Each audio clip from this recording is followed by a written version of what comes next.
TTD చరిత్రలోనే ఎన్నడూ లేని విధంగా వరుస దురాగతాలు జరుగుతున్నాయన్నారు వైసీపీ నేత భూమన కరుణాకర్ రెడ్డి. పాప ప్రక్షాళన చేస్తానన్న చంద్రబాబు, పవన్ కళ్యాణ్ హోంశాఖ విచారణను రద్దు చేయించారని విమర్శించారు. ఆలయ పవిత్రతను సర్వనాశనం చేశారు అని కేంద్రం స్పందించిందన్నారు. విజయవాడకు అమిత్ షా రాగా హడావిడిగా కేంద్ర బృందం పర్యటన రద్దు చేయించారన్నారు.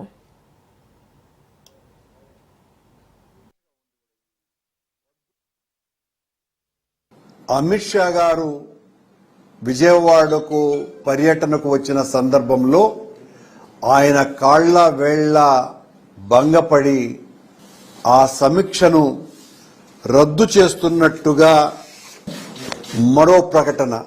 మొదటేమో సీనియర్ అధికారి నుంచి సమీక్షకు పంపుతున్నాము అని చాలా స్పష్టంగా ఆదేశాలిస్తే రాత్రి హడావిడిగా ఇచ్చినటువంటి ప్రకటనలో అధికారికమైనటువంటి సంతకాలు ఏవీ లేకుండా తమాషగా ఉంది కూడా ఈ రద్దు ప్రకటన GO. Control room officer ministry of home affairs పేరుతో వచ్చింది. ఈ రెండు ప్రకటనలు ఇవి.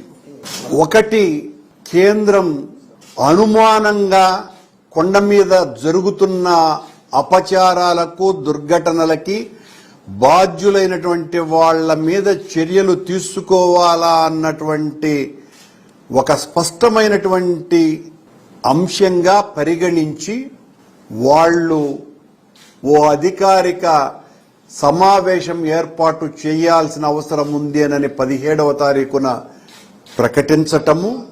దాని మీద వెంటనే నిన్న అమిత్ షా గారు రాగానే చంద్రబాబు గారు ఆయన్ను మక్కువ చేసుకుని వెంటనే నిన్న రాత్రి పొద్దుపోయిన తరువాత కంట్రోల్ రూమ్ ఆఫీస్ నుంచి ఈ రకమైనటువంటి ప్రకటన రావటం అంటే ఎంత భయపడ్డారు చంద్రబాబు గారు. మొట్టమొదటిసారి చరిత్రలో లేని విధంగా కేంద్రం తిరుమల వ్యవహారాల మీద జోక్యం చేసుకునే అంతగా ఈ దుర్ఘటనలు జరుగుతున్నాయి అని వాళ్ళు భావించటం. గ్రౌండ్ మేనేజ్మెంట్ కు సంబంధించి టీటీడీ నుంచి ప్రత్యేక బృందం అయోధ్య రామాలయానికి పంపిన ఘనత తమదన్నారు వైసీపీ నేత భూమన కరుణాకర్ రెడ్డి. చంద్రబాబు అధికారంలోకి వచ్చినప్పటి నుంచి కొండపై అరాచకాలు పెరిగిపోయాయని ఆరోపించారు. దైవానికి జరుగుతున్న ద్రోహంగా ప్రజలు భావిస్తున్నారన్నారు. తిరుమలలో బాలుడు మృతి చెందాడని, బిర్యానీ పొట్లాలు కొండపైకి వెళ్లాయని, మద్యం కూడా కొండపై దొరికాయని ఆరోపించారు. శ్రీ వెంకటేశ్వర స్వామిని మోసం చేయాలని చూస్తే శిక్ష తప్పదని హెచ్చరించారు. మీ పాపాల పుట్ట కొండగా మారిందని తీవ్ర విమర్శలు చేశారు. ప్రకటన GO. Control room officer ministry of home affairs పేరుతో వచ్చింది. ఈ రెండు ప్రకటనలు ఇవి. ఒకటి, కేంద్రం అనుమానం